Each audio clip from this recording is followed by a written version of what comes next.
Kasus meninggalnya anak Karen Poroe, Zefania Carina yang jatuh dari lantai 6 di sebuah apartemen di kawasan Cilandak, Jakarta Selatan, 7 Februari 2020 tidak terungkap. Kasus kematian Zefania Carina, putri Karen Poroe bersama Arya Klaprot penyebabnya belum diungkap oleh pihak kepolisian Polres Metro Jakarta Selatan, yang 3 tahun menangani kasus ini.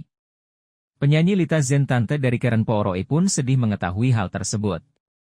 Ia tak menyangka karena keluarganya sampai detik ini belum menerima hasil dari proses yang dilakukan kepolisian. Kata Lita Zen ketika ditemui di kawasan Kebayoran Lama, Jakarta Selatan, Selasa, 31 Oktober 2023. Soal Zefania nih. Nah, itu seperti apa, Mbak? Udah ada dari pihak keluarga, udah ada obrolan lagi nggak sih, Mbak? Atau seperti apa, Mbak? Nah, kebetulan si Karen, ponakan saya, memang tinggal sama saya. Oh, tinggal sama Mbak Lita. Ya, dia satu rumah. Semenjak kejadian itu dia tinggal sama saya ya. Oke. Saya juga bingung. Saya nggak ngerti ya, maksudnya masalah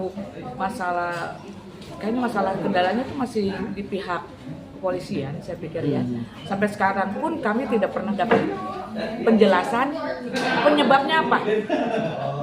Itu sampai ponakan saya juga sampai sekarang belum tahu. Dan tidak ada kelanjutan lagi sampai sekarang. Kan ini udah berapa tahun ya, Mbak? Maksudnya Menyedihkan banget sih kalau menurut saya. Sudah 3 tahun lebih ya. 3 tahun lebih. 2000 berapa ya? 3 atau 4 tahun. Tapi saya bilang sama, kebetulan ponakan saya juga dia udah move on sih ya. Saya bilang, yang pasti kebenaran itu akan mencari jalannya sendiri. Cepat atau lambat pasti semua akan terkuak. Jadi sekarang kita cuma bisa berdoa dan kita bersabar.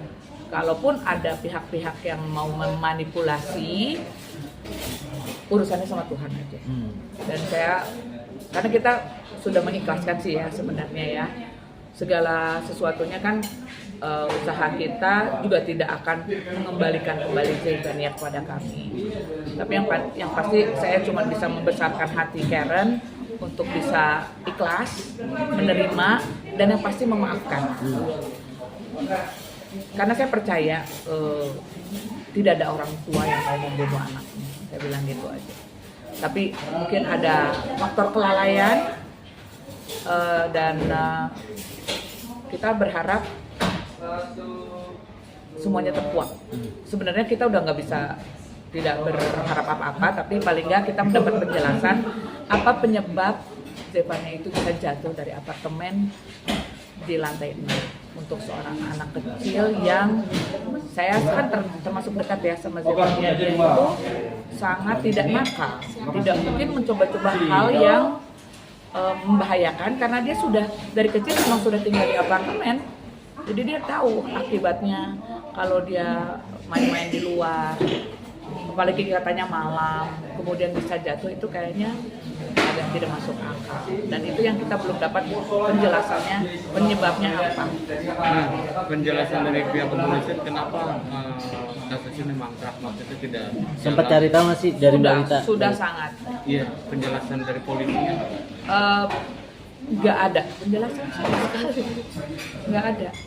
Jadi sudah berkali-kali datang, toh hasil otopsi pun nggak pernah dikasih, tidak pernah keluar hasil otopsi. Itu yang saya bingung, itu yang sampai sekarang akhirnya kita cuma bisa bilang ya kita bersabar, semuanya akan terkuak cepat atau lambat. Kalau lambat ya kita harus bersabar, dan yang penting kita harus ikhlas aja deh, nggak ada lagi caranya gitu ya. Dan yang terpenting ponakan saya itu udah itu aja. Walaupun saya sering sedih kalau dia udah mulai nge-tweet mulai di Instagram mengingat anaknya lagi. Aduh, hancur hatinya, hancur banget sih. Tapi ya kita nggak bisa, ya kita harus move on. Tapi Mbak Lita dan Mbak Karen itu sempat ada pemikiran, ya udahlah kalau misalkan di polisi udah stuck, udah biarin aja kah, atau seperti apa sih Mbak untuk saat ini? Sampai taraf ini sudah dibiarin aja. Udah dibiarin aja. Karena memang sudah sampai kita sudah ketemu petinggi. Jangan lupa subscribe ya.